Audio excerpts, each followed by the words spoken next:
शिवाय नमः।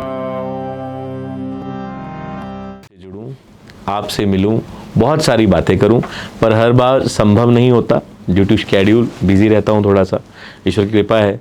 और पहले नवंबर से पहले तक सोशल मीडिया पे ज़्यादा कोई एक्टिव नहीं था, पर अब जैसे कि पैराडाइम शिफ्ट होता है, जब आप हालातों के अनुसार बदलते नहीं है ना, तो आप कहीं ना कहीं अपने ही विनाश का कारण बनते हैं। इस पृथ्वी पे जो भी व्यक्ति, जो भी पुरुष, जो भी संजीव, जो भी क्रिएचर जिंदा रहे, इसलिए रहे क्योंकि उन्होंने अपने आप को ढाला, अपने आप को बदला, अपने आप का रूप चेंज किया। यानी कि जब जैसे जैसे गर्मी बढ़ी तो वैसे वैसे वो भी ढलते गए गर्मी के अनुसार। और जब आप हालातों के अनुसार खुद को बदलते नहीं हैं, खुद में बदलाव नहीं लाते, तो आप अपने ही विनाश का कारण बनते हैं।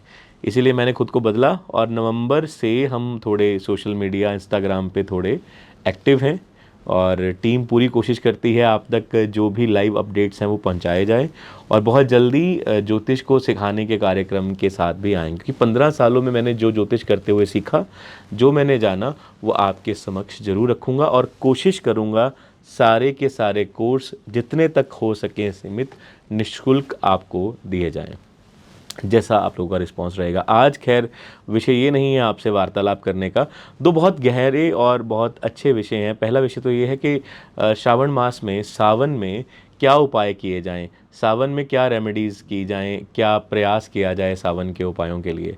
बहुत सारे उपाय बहुत सारे ज्योतिषाचार्यों ने बताए, और आजकल तो एक चलन बन गया है कि आजकल जो भी ज्योतिषाचार्य हैं ना, वो उपाय आचार्य हैं, वो टोटका आचार्य हैं। वो कहीं ना कहीं उपाय देते हैं, टोटके देते हैं, कुछ दान बताते हैं, और आप भी इसलिए करते हैं क्योंकि आप भी अपनी कोई ना कोई इच्छा पूर्ण करना चाहते हैं। आप भी चाहते हैं कि मेरी फला इच्छा पूर्ण हो जाए, मेरी फला जो जिज्ञासा है वो शांत हो जाए। कभी आप प्रयास नहीं करते कि ज्योतिष जो है वो जीवन को समझने का विषय है, ना कि जीवन के कष्टों के बारे में चर्चा करने का विषय। इसका कारण बहुत गहरा है, समझिएगा। इसका कारण है कि जब भी आप किसी एस्ट्रोलॉजर के पास जाते हैं तो आप कष्ट या पीड़ा में होते हैं, तब जाते हैं, तब आप उससे मिलते हैं, और कष्ट ही कष्ट चर्चा होता है, और वो आपको कष्ट से निकलने का माध्यम बताता है कि ये उपाय कर लो। इनडायरेक्टली वो क्या करता है, मान लीजिए कि वो आपकी जो कुंडली है वो आपकी ब्लड रिपोर्ट है। जैसे डॉक्टर उस आपकी ब्लड रिपोर्ट में कुछ सिम्टम खोज के आपकी बीमारी पकड़ता है ना, वैसे ही जो एस्ट्रोलॉजर है वो भी आपकी कुंडली देख के समझता है कि आपको ये कष्ट क्यों भोगना पड़ रहा है। क्योंकि कुंडली जो है वो 9th और 5th हाउस पे डिपेंडेंट, यानी कि आपके पिछले जन्म में आपने जो कर्म किए उस पे डिपेंडेंट है कि आप कैसे कैसे कर्म करके आए हैं, संचित में क्या है, प्रारब्ध में क्या है, और आपके क्रियाशील कर्म क्या हैं, वो बहुत मायने रखते हैं।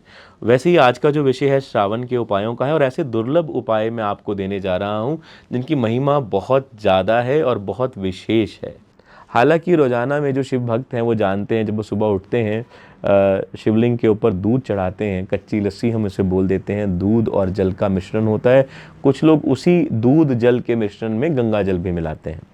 तो वो कहीं ना कहीं हम ये मानते हैं कि शिव के जो अधिनित्य भक्त हैं, जो पूर्ण रूप से शिव के प्रति समर्पित हैं, वो ऐसे उपाय करते हैं। परंतु श्रावण का एक ऐसा मास है जिसकी अपनी एक विशेष महत्वता है। जैसे ही गुरु पूर्णिमा गुजरती है तो तब कृष्ण पक्ष शुरू होता है, आषाढ़ समाप्त जब होता है, आषाढ़ पूर्णिमा निकल जाती है, उसके बाद श्रावण मास शुरू होता है। श्रावण मास के 4 सोमवारों का महत्व आम 16 सोमवारों से ज़्यादा है। तो अगर आप, पहला उपाय ये है कि अगर आप इन 4 सोमवार को व्रत रखते हैं तो आप कहीं ना कहीं आपको वो फल मिलता है जो किसी एक इंसान को 16 सोमवार का व्रत करने से मिलता है। सोमवार की विधि इतनी सरल है, व्रत की इतनी सरल सहज विधि है कि कोई भी इस व्रत को आसानी से पूर्ण कर सकता है।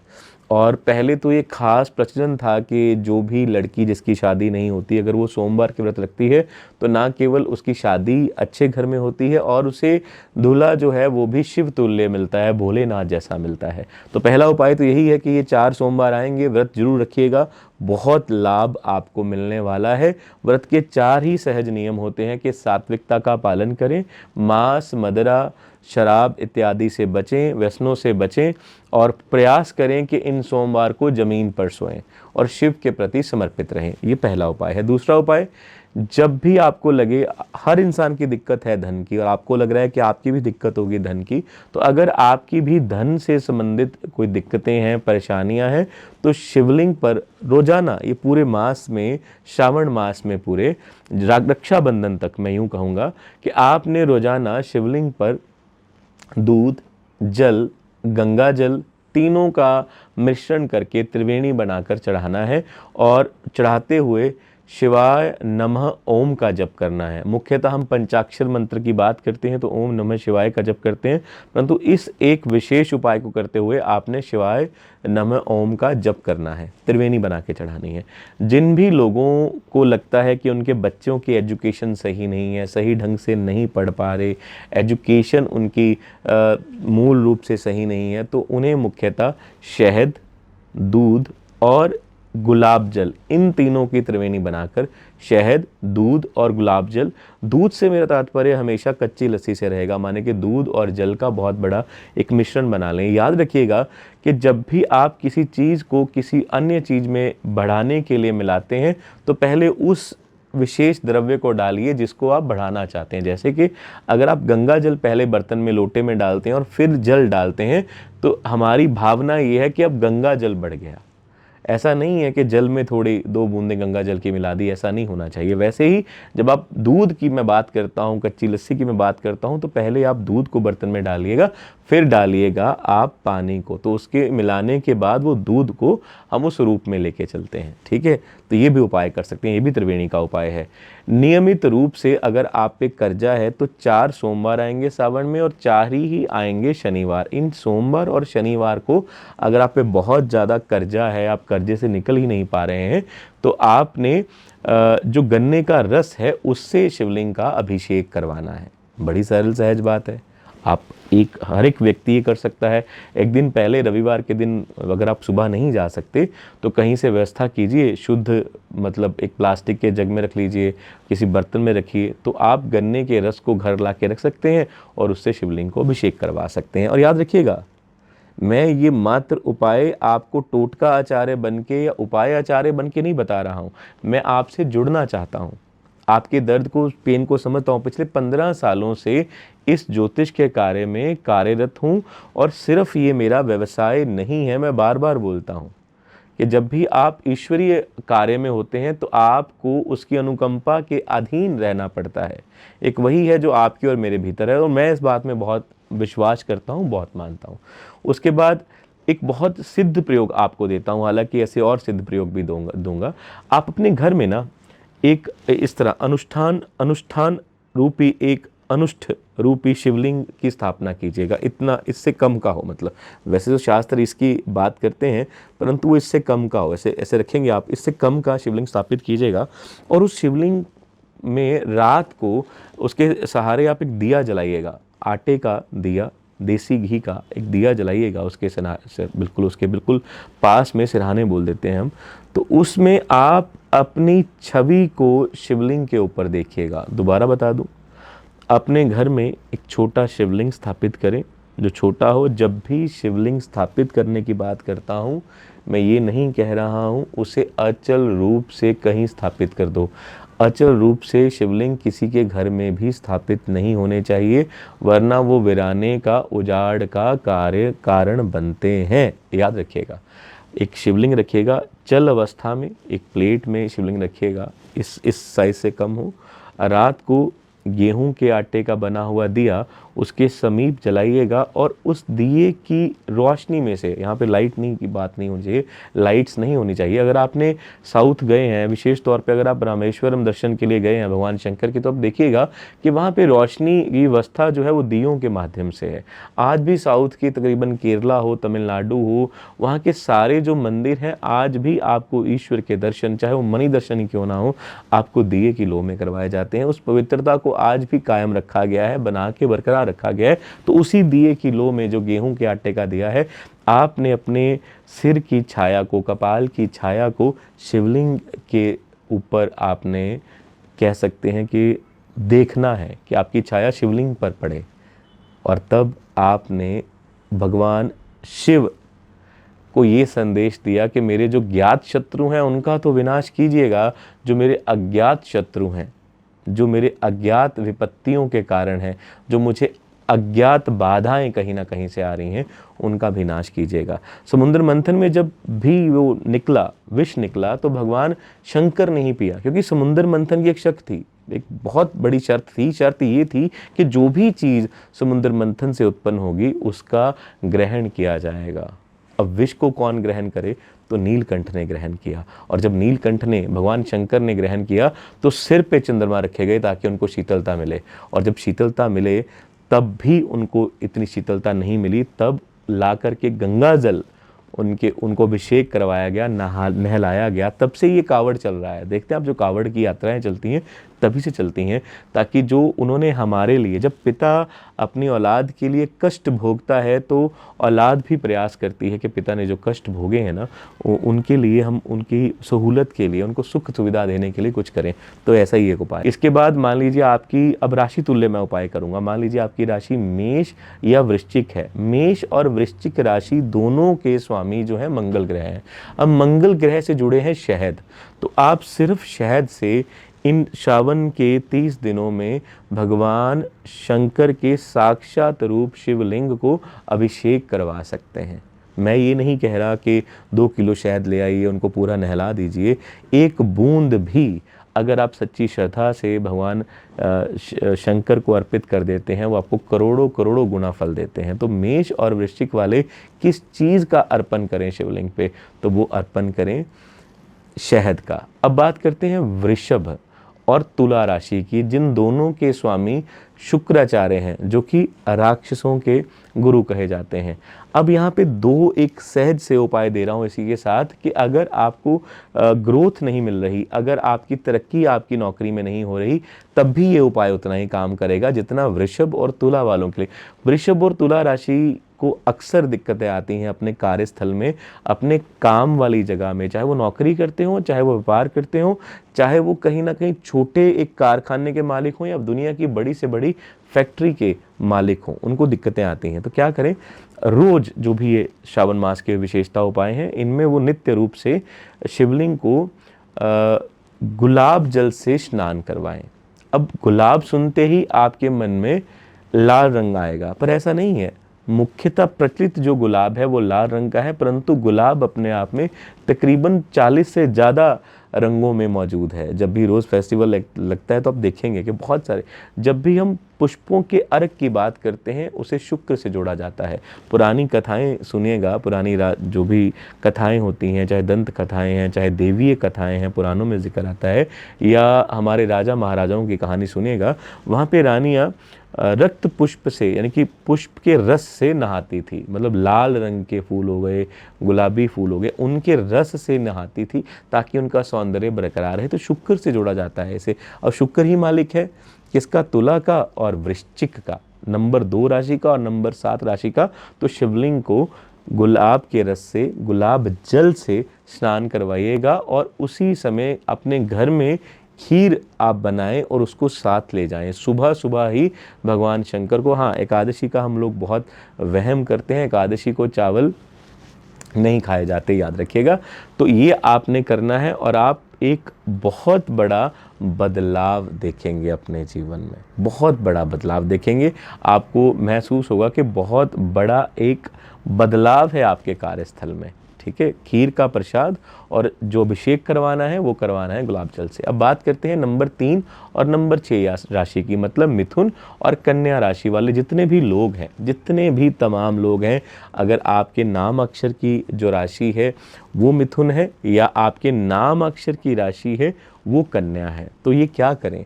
बड़ा सरल है। आपने मात्र पुंगी फलम यानी कि मीठा पान भगवान शंकर को अर्पित करना है। याद रखिएगा, शिवलिंग के ऊपर नहीं रखना है, क्योंकि शिवलिंग के ऊपर रखा गया प्रसाद तक ग्रहण नहीं किया जाता, ऐसा शास्त्रों में वर्णन है। ब्राह्मण उससे मुक्त होता है, वो ग्रहण कर सकता है। कभी भी देखिएगा, जब भी आप कोई चीज़ शिवलिंग के ऊपर रखाते हैं तो हमेशा प्रयास ये किया जाता है ब्राह्मण के द्वारा कि आपको वो प्रसाद ना दिया जा सके। हाँ, उसके सहारे रखते हैं, जलहरी पे रखते हैं, किनारे रखते हैं, तो वो आपको दिया जाता है। तो आपने पुंगी फलम, मीठा पान शुद्धता के साथ, पूजन के साथ बनवाकर आपने भगवान शंकर को इन 30 दिनों में अगर आप 20 बार भी कर देंगे ना, तब भी अति उत्तम है, तब भी अति विशेष फलकारी है।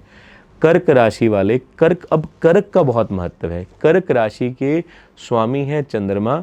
चंद्रमा किसके अधीन है? वैसे तो पूरे देवताओं, जो देवताओं की श्रेणी है, देवता जितने भी हैं भगवान शंकर के अधीन है, इसीलिए उन्हें महादेव कहा जाता है, देवाधिदेव, देवताओं के भी देवता। जैसे आपके स्कूल कॉलेज में एचओडी होता है, एचओडी के ऊपर प्रिंसिपल होता है, प्रिंसिपल से ऊपर श्रेणी जाते जाते चांसलर तक पहुंचती है, वो हैं भगवान शंकर इस पूरी दुनिया के। तो अब जो कर्क राशि है उसके स्वामी जो हैं वो चंद्रमा है। चंद्रमा किसके अधीन है? चंद्रमा अधीन है भगवान शंकर के, जो कि उन्हीं की वजह से वो श्राप मुक्त हुए। जब देव गुरु बृहस्पति उन्हें श्राप देते हैं कि जा तू नपुंसक हो जा, तेरी कोई संतान ना हो, जो तेरी संतान बुद्ध भी हुई है वो भी नपुंसक हो जाए, तब भगवान शंकर ही उन्हें सहेजते हैं और बचाते हैं। वैसे भी एक रिश्ता है साडू भाई का। क्या रिश्ता है? कि जो भी, जिन्होंने भी हमारी ये रचना की, ग्रंथों की, पूरी राजा दक्ष की मैं बात कर रहा हूँ, पूरी विधियाँ बनाई पूजा की, उनकी पुत्रियों से विवाह हुआ है। किनका? भगवान चंद्रमा का। भगवान शंकर उनसे खुद जुड़े हैं, क्योंकि भगवान शंकर जिस से विवाह करते हैं, माता सती का जिक्र कर रहा हूँ मैं, वो भी राजा दक्ष की पुत्री है। तो वो चंद्रमा का एक विशेष महत्व है भगवान शंकर से जुड़े होने की। तो उसमें क्या करना है, आपने कच्चे चावल, जिनकी राशि कर्क है, अब आप कर्क को नंबर 2 से भी जोड़ सकते हैं। Number 2 also represent the moon, and moon itself totally based on भगवान शंकर, लॉर्ड शिवा। तो जिनका भी ये जन्मांक 2 है, जिनकी भी राशि कर्क है, वो कच्चे चावल शिवलिंग पर चढ़ा सकते हैं। यहाँ कोई एकादशी, त्रयोदशी, पूर्णिमा का कोई वहम नहीं है। नित्य रूटीन बनाइए, थोड़े से मुट्ठी भर चावल घर से लीजिए, जो आप घर में प्रयोग कर रहे हैं, कोशिश कीजिएगा सुक्षमता के साथ रखे गए हों, उन कच्चे चावलों को लीजिए और नित्य चढ़ाइए। इतना सरल है भगवान शंकर को मनाना। भोले भंडारी है ना, तो धतूरे से, भांग के पत्तों से, जो भी विष वाली भी चीज़ें हैं उनसे भी मान जाते हैं। ठीक है, तो ये कर्क वाले कर सकते हैं नियमित रूप से। इनसे होगा क्या, जो भी आपके जीवन में बाधाएं आ रही हैं, जब भी ईश्वर से कुछ मांगो तो शुक्रिया पहले कर दो। जब आप पिता को धन्यवाद देते हो कि जो आप मुझे प्रेम कर रहे हो, उस प्रेम के लिए मैं आपका आभारी हूँ, तब पिता को अच्छा लगता है। हालांकि माता पिता का जो हम बोलते हैं ना कि एक विशेष महत्व होता है, वैसे ही उनसे भी कहीं बढ़कर जिनको उन्होंने बनाया है, मतलब माता पिता को बनाने वाले कौन है? ईश्वर ही हैं। ईश्वर के तुल्य कहा जाता है माँ को, और कहीं ना कहीं माँ की जो संज्ञा है वो ईश्वर से जोड़ी जाती है। ज़रा देखिएगा, समझिएगा इस बात को। तो वो अपना एक विशेष महत्व रखती हैं, उनका एक अपना विशेष एक वो होता है, एक महत्व होता है। अब बात करते हैं कि सिंह राशि वाले क्या करें। सिंह राशि वाले शिवलिंग का शक्कर से लेप कर सकते हैं और लाल रंग की कोई मिठाई वहाँ चढ़ा सकते हैं शिवलिंग के ऊपर। रोज कीजिएगा। श्रावण मास 12 महीने हैं एक साल में, 1 महीना भगवान शंकर के ये देवशयनी एकादशी के बाद कहता है कि देवता सोने चले गए। देवशयनी एकादशी के बाद तो देवशयनी, देवताओं के विश्राम करने का समय, उसके बाद चार्ज दिया जाता है भगवान शंकर को। बारिश का मौसम श्रावण का मौसम है, और आप देखिएगा उत्साहित हो जाते हैं हम। बारिश जब पड़ती है, बाहर पड़ रही होती है, तो हमारे मन में एक इच्छा जागृत होती है। और कैश फ्लो के लिए भी कहा जाता है। जब भी हम कैश की बात करते हैं तो फ्लो की बात करते हैं। बहाव रिसाब सब जल से है, जल है भगवान शंकर से, क्योंकि जल को कुंडली में, जन्म कुंडली में, ज्योतिष में जल अगर कारक है कैश फ्लो का, आपकी माँ का, आपके मन का, तो चंद्रमा के अधीन है ये सारी चीज़ें। कुंडली का जो चतुर्थ भाव है, सुख भाव कहा जाता है, मन भाव कहा जाता है, या माँ से जोड़ा जाता है। कभी कभी कहीं ना कहीं उसे पेट से भी जोड़ते हैं, वो बोलते नहीं कि माँ जब पेट से जन्म देती है, जब पेट में रखा है, तुझे पाला है, तो वो एक क्रिएचर को संभाले, प्रकृति कहा जाता है माँ को उस समय में। तो अब सिंह की बात कर लेते हैं। सिंह राशि वाले लोग थोड़े जो गुस्सैल होते हैं, अपने गुस्से पे काबू करने के लिए लाल रंग की मिठाई नित्य रूप से भगवान शंकर को अर्पित कर सकते हैं। और दूसरा बहुत विशेषकर उपाय ये है कि रोज़ाना उन्हें करना ये चाहिए कि वो शक्कर से भगवान शंकर के शिवलिंग का लेप करें। सरल सहज उपाय, ठीक है। उसके बाद बात करते हैं धनु और मीन। इन दोनों राशियों के स्वामी देव गुरु बृहस्पति हैं। 6 पीले लड्डू इन लोगों को नित्य रूप से शिवलिंग पर चढ़ा के आने चाहिए। 6 पीले लड्डू, जो भी धनु और मीन राशि वाले हैं। अब न्यूमरोलॉजी की बात कर लें जरा। न्यूमरोलॉजी में नंबर 3 रिप्रेजेंट जुपिटर, और ये दोनों राशियों के स्वामी भी जुपिटर हैं, तो आप भी ये उपाय कर सकते हैं। अब बात करते हैं मकर और कुंभ, जो कि शनि के अधीन है। मकर कुंभ जो राशियाँ हैं, विशेषता मकर में जन्मे हुए लोग। हाँ, यहाँ एक विशेष बात जानने के लिए बहुत ज़रूरी है, आजकल सोशल मीडिया पे बहुत चलन है राहु का। राहु शनि की तरह कार्य करता है, और जब मकर की बात करते हैं तो ये याद रखिएगा कि उस पे 2 ग्रहों का जो है मालिकाना हक समझा जाता है, अस्तित्व समझा जाता है, आधिपत्य समझा जाता है। वो 2 ग्रह हैं राहु और शनि। तो आप कोशिश ये कर सकते हैं कि ये 2 जो ग्रह वाले लोग हैं, ये गन्ने के रस से शिवलिंग को अभिषेक करवा सकते हैं हर सोमवार और हर शुक्रवार। ये जो मकर और कुंभ वाले हैं जो शनि के अधीन आते हैं। और शनि के अधीन आने वाले धतूरा, अब यहाँ पे प्रसाद किस चीज़ का चढ़े, तो धतूरा और भांग के पत्ते आप शिवलिंग पर चढ़ा के आइए। 3 धतूरे और कुछ भांग के पत्ते आप लीजिएगा और चढ़ा के आइएगा। 3 विशेषता इसलिए संज्ञा दी जाती है, त्रिनेत्रधारी कहा जाता है भगवान शंकर को, तो 3 धतूरे हम भगवान शंकर को चढ़ाएंगे। ये मकर और कुंभ वाले जिनके अधीन शनि है वो ये उपाय करेंगे। ये तो हो गया राशियों के अनुसार उपाय। अब मान लीजिए आपकी शादी नहीं हो रही, तो आप इन जो श्रावण के सोमवार हैं, जो विशेषता औरतें हैं उनके लिए है, लड़कियां जिनकी शादी नहीं हो रही, वो श्रृंगार का सामान हर शुक्रवार माता गौरी को चढ़ाएं, और आप देखिएगा बहुत बड़ा बदलाव आएगा। जो भी पुरुष जिनकी शादी नहीं हो रही, लड़कों की बात करता हूँ, तो आपने 11 बिलपत्र और सब पे आपने चंदन का तिलक करना है। सफ़ेद चंदन की बात कर रहा हूँ, लाल की नहीं, सफ़ेद चंदन का तिलक करना है। उन पत्तों को धो के शुद्ध कर लेना है और उन पे तिलक करना है, और 11 के 11 बिलपत्र आपने चढ़ा देने हैं भगवान शंकर के साक्षात रूप शिवलिंग के ऊपर, और अपनी मनोकामना बोल देनी है, ज़रूर पूरी होगी। इसी के साथ ही ये जो पूरा श्रावण मास है, श्रावण का अर्थ दिमाग में आते क्या आता है, सुनना। सुने क्या, सुने वो नहीं जो कानों को भाई, इंद्रियों का भोग करने वाला इंसान, यही मतलब कलयुग का ये विधान है कि इंद्रियों का भोग करने वाला इंसान यहीं भटकता रहता है, कभी भी वो देवलोक नहीं पहुंचता। देखिए, सबसे पहले पाताल लोक है, पाताल लोक के ऊपर भूलोक है, भूलोक के ऊपर प्रेत लोक है, जैसे प्रेत लोक के ऊपर पितृलोक है, और पितृलोक के ऊपर देवलोक है, और देवलोक के ऊपर ब्रह्म या विष्णु या शंकर लोक है, सबसे ऊपर है वो। देवताओं से भी, देवता भी महादेव की आराधना करते हैं। जब इवन तक के जब भगवान विष्णु राम के रूप में आते हैं तो वो शिवलिंग, शिव की आराधना करते हैं, तब रावण को बुलाया जाता है कि जो शैविक और वैष्णव दोनों का है। आप सोचिएगा, है ना। तो आप देखिएगा कि भगवान राम भी किसकी उपासना करते हैं, किसकी पूजा करते हैं, किसका पाठ करते हैं, किसका ध्यान धरते हैं, वो है शिव। शिव की आराधना करते हैं। तो आप देखिए कि अगर आप नियमित रूप से ये उपाय कर लेते हैं तो अच्छा है। बात कर रहा था श्रावण यानी कि सुनने की, तो ये श्रावण मास है, तो सुने क्या, सुने आप शिव पुराण का पाठ कर सकते हैं या सुन सकते हैं, जो आपके लिए बेहतर है। रुद्र अष्टध्यायी आप उसका पाठ कर सकते हैं, सुन सकते हैं। हर शिव भक्त को श्रावण के पूरे मास में ये ध्यान रखना चाहिए पूरे महीने में कम से कम नहीं तो 11 बार शिव चालीसा का पाठ करना चाहिए।